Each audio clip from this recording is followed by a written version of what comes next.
हमारे साथ में नारी शक्तियां हैं, वीर नारियां हैं, जो आज शहीद सैनिक सेवा समिति भारत के द्वारा यहाँ पर उनका सम्मान समारोह रखा गया था और सम्मानित किया गया था। जाहिर है कि हमारे देश के अंदर शहीद परिवार को, सैनिक परिवार को ही बहुत बड़ा वर्चस्व दिया जाता है, लेकिन जो शहीद परिवार है उसको कहीं न कहीं समाज में बहुत बड़ा दर्जा और वर्चस्व दिया जाता है। लेकिन वो कब तक, जब सेना का जवान जिस दिन शहीद हो जाता है उस दिन तक या उस दिन के बाद तक, इसी के बारे में जानकारी हासिल करने के लिए हमारे साथ में शहीद परिवार की कुछ महिलाएं हैं। मैं उनसे जानना चाहूँगा कि जिस दिन आपका बेटा, आपका पति, आपका भाई देश के लिए शहीद हुआ, उसी दिन हमारे देश के प्रधानमंत्री, प्रदेश के मुखिया और जिले के सांसद और पार्षद आपके सम्मान और आपके सहयोग के लिए आते हैं, या फिर उसके बाद भी आपके घर और आपकी हालचाल देखने के लिए आपके घर पहुंचते हैं। इसी का खुलासा करने के लिए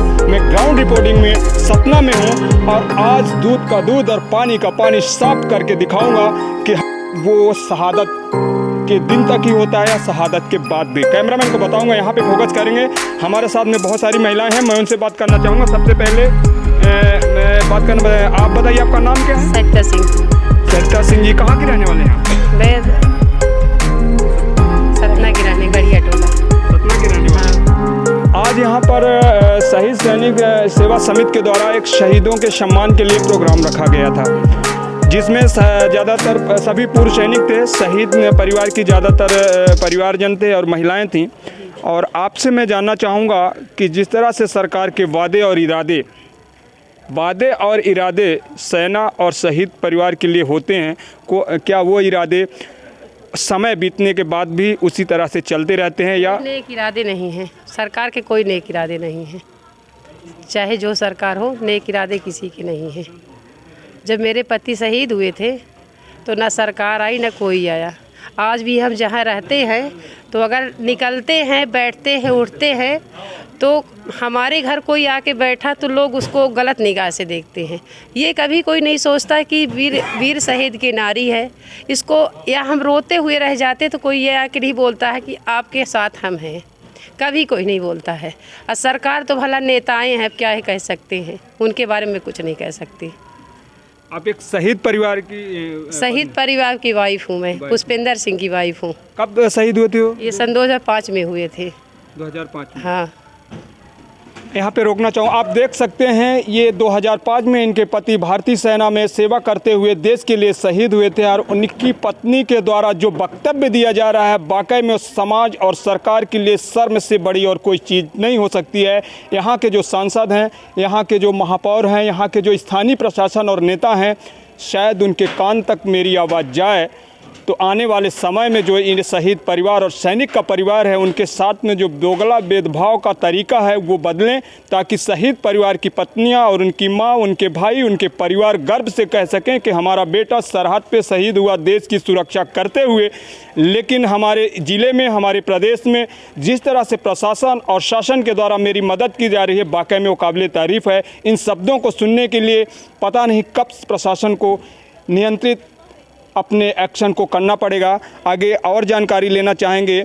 जिस तरह से आज यहाँ पर प्रोग्राम रखा गया था, इसके संस्थापक लकेश्वर सिंह दादा भाई जो भारतीय सेना से हैं, उनका भी मैं बहुत बहुत धन्यवाद करता हूँ कि वाकई में वो काबिल तारीफ़ था। जो जिस तरह से उन्होंने इन शब्दों को चुना और समय दिया सैनिकों के लिए, उनके लिए आपका क्या कहना है? मैं उनके लिए तो बहुत खुश हूँ, स्पेशली ये सर के लिए, अपने आपके लिए, संजय दादा के लिए जो आए थे, मैं सब के लिए खुश हूँ। आज सब के लिए मुझे तहे दिल से धन्यवाद आया है। मुझे बहुत खुशी लगी क्योंकि आज जो शहीद परिवार है एकत्रित हुआ, और ये चीज़ हर ना हो ज़्यादा तो 6 महीने साल भर में करना चाहिए। कम से कम शहीद कोई ना हमारे साथ हो, कोई समाज, कोई जात, कोई नेता, कोई पड़ोसी ना हो, लेकिन हम फौजी एकत्र होकर कहीं ना कहीं नारे लगा सकते हैं। हर जगह मेरी आवाज़ कोई नहीं सुनेगा तो हम लोग तो अपनी आवाज़ सुन के आगे बढ़ाएंगे। इसीलिए मेरा कहना इतना ही है। क्या नाम बताया आपने? सरिता सिंह। सरिता सिंह का जिस तरह से अपील रही है, वाकई में उस अपील को मैं यहाँ के स्थानीय प्रशासन, प्रदेश के मुखिया और देश के प्रदेश के प्रधानमंत्री जो लगातार सेनाओं के नाम पर अपनी राजनीति को चमकाने के लिए राजनीतिक पटल और सोशल मीडिया के पटल पर रख कर अपनी राजनीति को सबसे सर्वोपरि रखते हैं, उनको भी मैं अपने चैनल के माध्यम से कहना चाहूँगा कि जिस तरह से शहीद परिवार की पत्नी अपने लफ्ज़ों से अपने शब्दों को बयां कर रही हैं, कहीं न कहीं उनके अंदर और अंतरात्मा में तकलीफ़ है और उस तकलीफ़ को वो बयां कर रही हैं। जिसका पति देश के लिए शहीद हुआ हो और अगर उसको अपने समाज और अपने प्रदेश में अगर उसको इज्जत और सम्मान मिले तो वाकई में वो गर्व से हमेशा जीवित रह सकती हैं, लेकिन अगर उनको सम्मान न मिले तो वो उनके पति के शहीद होने का दर्द कम होता है, स्थानीय लोगों के द्वारा जो परेशानियां होती हैं उससे वो ज़्यादा तड़पती हैं। हमारे साथ में तकरीबन 85 या इससे ऊपर के बुजुर्ग हैं, पूर्व सैनिक हैं, नहीं स्थानीय हैं, और उनसे मैं बात करना चाहूँगा कि आपकी क्या राय है सेना पर और शहीद परिवार पर? जी, मैं तो इस संबंध में ये कहना चाहूँगा कि सरकार को इस ओर विशेष ध्यान देना चाहिए और ख़ासकर जो शहीद परिवार नहीं, जो अभी भी सेना में हैं, उनके प्रति भी एक ऐसी भावना जागृत की जाए, देश के प्रति भावना जागृत की जाए। इसके लिए स्कूलों में एक ऐसी शिक्षा दी जाए कि लोगों को अपने देश के प्रति प्यार पैदा हो, उनको लगाव पैदा हो, उनमें ऐसी भावना भरी जाए कि हम भारत के हैं और भारत के लिए जी रहे हैं। और ऐसी भावना से लोगों में जो पाश्चात्यकरण हमारी सभ्यता का हो रहा है उसमें रुकावट आएगी। अब मैं सोचता हूँ कि अभी जो हमारी कल्चर है, जो हमारी संस्कृति है, उसका पूर्ण रूपेण पाश्चात्यकरण हो रहा है या हो गया है, मुझे तो ये कहना होगा। तो इस पर रोक लगानी होगी और शिक्षा का राष्ट्रीयकरण होना चाहिए। ये जो प्राइवेटाइजेशन है इसको बंद किया जाना चाहिए। शिक्षा संस्कारित शिक्षा हो, बालकों में, बच्चों में ऐसी भावना भरी जाए। जी, यहाँ पे रोकना चाहूँ, वाकई में शिक्षा एक मंदिर है और शिक्षा एक ऐसा शब्द है जिसके शिक्षित होती है समाज में ऑटोमेटिक सुधार आ जाता है। जब हमारी औलादें शिक्षित होंगी तो आगे चलकर वाकई में कोई अच्छा काम करेंगी। लेकिन जिस तरह से शिक्षा को एक राजनीति बना लिया गया है, एक बिजनेस का जरिया बना लिया गया है, सरकारी स्कूलों में 1.5 लाख रुपए 2 लाख रुपए पेमेंट लेने वाले व्यक्ति जो प्रोफेसर हैं, प्रिंसिपल हैं, वहाँ के बच्चों से अगर आप पूछ लें कि आप बताइए कि दूसरी प्रकार की ABCD किस तरह से लिखी जाती है, या भारत के प्रधानमंत्री राष्ट्रपति का क्या नाम है, या हमारा संविधान कब लिखा गया था, तो मैं कई जगह DNA किया हूँ, वो बच्चे विफल होते हैं क्योंकि सरकारी जो स्कूलें हैं उन पर जो कार्यशैली है वो वाकई में सरकार की जो काम करने का तरीका है वो बिल्कुल विफल रहा है। इसलिए प्राइवेट स्कूलें अपने मनमानी तरीके से पैसा कमाती हैं और जो करीबन 85 या इससे ऊपर बुजुर्ग हमारे साथ में हैं। नाम बताइए आपका? जी हाँ, मेरा नाम है संतोष गर्ग। जी हाँ, संतोष गर्ग जी हैं और वो अपने इस जीवन की लास्ट पड़ाव में अपनी ज़िंदगी जी रहे हैं और शायद लास्ट पड़ाव में जीने वाला व्यक्ति अपने जीवन की जो 80 साल 90 साल की जो उनकी जो तजुर्बा है उसको वो समाज पर के पटल पर रख रहे हैं और वाकई में वो एक सोचने और समझने के लिए एक बहुत बड़ा विषय है। बताइए, आपका क्या नाम है? शोभा शुक्ला। आज का जो कार्यक्रम है शहीदों के नाम से है और सैनिकों के लिए है, आपका क्या संदेश है इसके लिए? मेरा संदेश है शहीदों का, चाहे परिवार कोई भी हो, देश का कोई भी शहीद हो, सैनिक हो, शहीद होता है, उसका सम्मान हमें और हमारे देश से हम आशा करते हैं, राजनीतिक हो या सामाजिक हो, हम आपस में एक दूसरे के प्रति आदर का भाव रखें और उन सैनिकों के प्रति सरकार से अपेक्षा करते हैं कि माने एक दिन के लिए नहीं, हमेशा के लिए उनको वो स्थान मिलना चाहिए जिसके वो पात्र हैं, जिसके लिए सारा देश सुरक्षित महसूस करता है, महफूज रहता है। उनका सम्मान सदैव ही होना चाहिए। बिल्कुल, एक दिल के नहीं, हमेशा के लिए सैनिकों का सम्मान होना चाहिए। बताइए, आपका क्या नाम है? मेरा नाम जया त्रिपाठी। और शहीदों के लिए हमेशा मान सम्मान होना चाहिए, बराबर। ये नहीं कि ये अपना भाई शहीद होते इसके लिए उसके लिए नहीं, बराबर मान सम्मान होना चाहिए शहीदों के लिए। बिल्कुल, शहीद सेना का जवान चाहे हिंदू हो, मुसलमान हो, सिख हो, ईसाई हो, कुल हो, चमार हो, बैगा हो, भील हो, कोई भी व्यक्ति हो अगर सरहद पर खड़ा है तो सिर्फ एक ही भाषा जानता है, देश की सुरक्षा, और भारत देश हमारा है। उसके बंदूक से निकली हुई गोली दुश्मन को उतना ही कारगर करती है जितना एक राजपूत के बेटे की करती है और जितना एक ब्राह्मण के बेटे की करती है। तो सेना के अंदर राजनीतिकरण नहीं होना चाहिए। महिला का बहुत अच्छा सुझाव रहा। आगे मैं जानना चाहूँगा, बताइए आपका क्या नाम है? उर्मिला गौतम। आपका क्या सुझाव है और आप क्या कहना चाहेंगे? हम ही सब भाई साहबों का वो करना चाहिए, मानना चाहिए, सबका सम्मान होना चाहिए। जी सर। जी आदरणीय, आपका क्या सुझाव और क्या राय है इस पर? मेरा यही सुझाव है कि पहले तो मैं बता दूं, शहीदों के जो बच्चे हैं बड़े बड़े हो गए हैं, शिक्षित बैठे हैं, ना उनकी भर्ती हो रही है, न कोई नौकरी न चाकरी।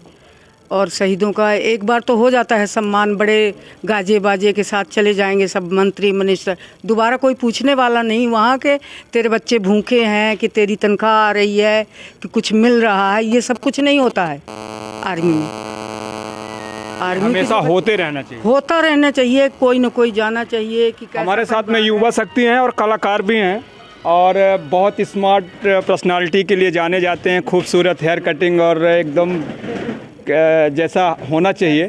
मैं जतिन, इनकी मुलाकात मेरी पहली बॉम्बे में हुई थी जब मैं बिंद गौरव अवार्ड के लिए गया हुआ था। उस वक्त मैं इनका इंटरव्यू नहीं ले पाया था, लेकिन आज हमारे सामने हैं और मैं उनके क्योंकि वो एक कलाकार, कला को आकारों पर, जैसे लाकेश्वर दादा बार बार बोल रहे थे, उन चीज़ों को उन्होंने संपन्नपूर्ण सहज तरीके से पूरा करने के लिए आश्वासन दिया। हमारा देश कहीं भी अगर सुरक्षित है तो सेना के जवानों की वजह से है। देश की सरहदें अगर सुरक्षित हैं तो सेना के जवानों की वजह से है। देश के नेता अगर सुरक्षित हैं, एसपी जो उनकी सुरक्षाएं हैं, चाहे भारत के प्रधानमंत्री हो, राष्ट्रपति हो या कोई भी अतिथि हो या मुख्यमंत्री किसी भी सांसद के लिए अगर हैं, तो अगर सेना के जवान और डिस्ट्रिक्ट पुलिस के जवान उनकी सुरक्षा में तैनात है और जवान अगर मुस्तैद नहीं रहेगा तो शायद हमारी सुरक्षाओं में कहीं ना कहीं सेंध हो जाएंगी। हमारे साथ में महापौर जी हैं, मैं उनसे बात करना चाहूँगा। कई चीज़ों पर उनको थोड़ा बुरा लगा, उसके लिए मैं भी एक पूर्व सैनिक हूँ, इसलिए उनसे माफ़ी चाहूँगा, क्योंकि शायद लाकेश्वर दादा को लगा कि सर को जल्दी जाना है, इसलिए हमारे जो यहाँ पे बैठे हुए लोग थे उनको भी ना लगे। लेकिन फिर भी मैं उनसे बात करना चाहूँगा कि आज यहाँ पर जो प्रोग्राम है शहीद सैनिक सेवा समिति के द्वारा शहीदों के लिए रखा गया है, शहीद होने के बाद में देश के नेता, जिस घर में जिस परिवार का व्यक्ति शहीद होता है उसके घर में हजारों की तादाद में, लाखों की तादाद में दिल्ली से लेकर भोपाल से लेकर और बड़े बड़े काफिलों में उनके घर पहुंचते हैं। लेकिन शहीद परिवार के अंतिम संस्कार के बाद उनके घर की क्या परिस्थितियां होती हैं उसको देखने के लिए शायद बहुत कम लोग उनके घर तक पहुंचते हैं। आज आपने यहाँ टाइम दिया है और मैं जानना चाहूँगा कि आगे का क्या विचार रहेगा सैनिकों के लिए और शहीद परिवारों के लिए। आप अपनी वाणी से संक्षिप्त में हमें बताएं। देखिए, मैं सिर्फ इतना ही कहना चाहता हूं कि पूर्व सैनिकों के सम्मान के लिए आज जो कार्यक्रम रखा गया है, निश्चित रूप से सतना वो पवित्र भूमि है। अगर यहाँ पर भगवान राम और माँ शारदा बैठी हुई हैं तो यहाँ पर ऐसे सैकड़ों परिवार हैं जिन्होंने बहुत शहीदों को भी दिया है। अगर भारत माता की रक्षा करने के लिए हम बड़े बड़े नाम लेते हैं तो सतना वो भूमि है जहाँ से बहुत सारे सैनिक शहीद हुए हैं और हजारों की तादाद में देश की रक्षा करने के लिए सैनिक यहाँ से सेना की रक्षा बॉर्डर में गए हुए हैं। अभी एक बात यहाँ पर आई है और मैं अपने आप को सौभाग्यशाली समझूंगा कि जो मैं आपने एक विषय रखा है कि यहाँ पर एक पूरे सतना जिले का शौर्य स्मारक बने, तो मैं फिर कह रहा हूँ कि मैं सौभाग्यशाली हूँ कि मुझे अवसर मिला है कि मैं इस आपकी मांग को पूरा करके और उन वीर सैनिकों के परिवारजनों को ये सम्मान दिलाने का प्रयास करूं जो हमारे मातृभूमि के लिए शहीद हुए।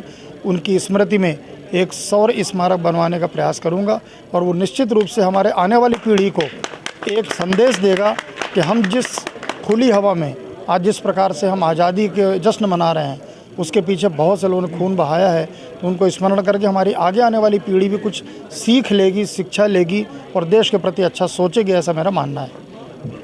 कब और कब तक इस स्मारक का निर्माण होगा? आप देखिए, आज डेट कोई बताना मुश्किल है, लेकिन मैंने अभी अपने भाषण में भी कहा है कि मेरे कार्यकाल के अंदर इस कार्य का शुभारंभ, उद्घाटन आप ही लोगों के बीच में होगा। बहुत बहुत धन्यवाद। हमारे साथ में सतना जिला के महापौर साहब थे, जिन्होंने अपने सहज और जिस स्वभाव के लिए वो जाने जाते हैं उसी शब्दों से उन्होंने जिस तरह से छोटी और संक्षिप्त में अपनी बात को रखा है, वाकई में काबिल तारीफ है। और सैनिकों के लिए जिस तरह उनका प्रेम भाव रहा है वो भी काबिल तारीफ है। मैं यज्ञ प्रताप सिंह, क्राइम संवाददाता, दैनिक विराट वसुंधरा समाचार पत्र, ग्राउंड रिपोर्ट 0 सतना। जय हिंद, जय भारत।